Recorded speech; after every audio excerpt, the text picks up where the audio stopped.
what President Trump, then citizen Trump, tweeted in the fall of 2014 was irresponsible and inhumane, including tweets that suggested that Dr. Kent Brantley, who was an evangelical doctor who had been sent to West Africa by Samaritan's Purse, led by Franklin Graham, that he should be left to die in West Africa because it was too dangerous to bring him home to treat him here. And we brought Kent Brantley home. We treated him. I've met him several times. He's a wonderful man, and I'm very glad that Donald Trump didn't make that decision. Now, having said that, what I will say is last week here at Spotlight Health, Secretary Tom Price was here, and he said straight up he thought what Donald Trump had tweeted in 2014 was wrong, and that wasn't the policy of the Trump administration, and that Secretary Price was actually kind of praiseworthy of the Ebola response we had done in 2014. And that was my experience back then, actually. We obviously had critics and people saying things, but I will say one thing that the story doesn't get told enough is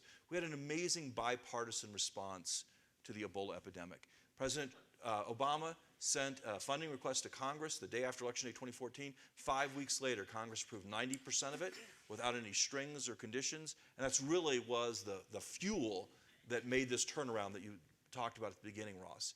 Now look, as we stand here today, on the political side, what makes me nervous the most isn't so much President Trump per se, but a feeling, a spirit of kind of xenophobia in the country that is really the risk. And you really saw this play out last year with Zika.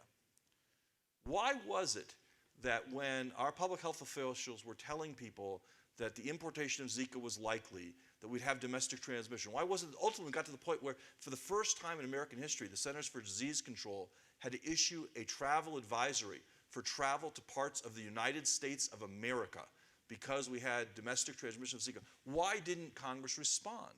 And I'll tell you why. The reason was there were a lot of people who said, hey, this is a disease brought to the country by immigrants. Why don't we just keep the immigrants out? Why should we invest money in health care when we can just, do better at keeping out immigrants? And the last thing I'll say on this is, there is no wall we can build, physical or metaphorical, that can protect the people of the United States from epidemics.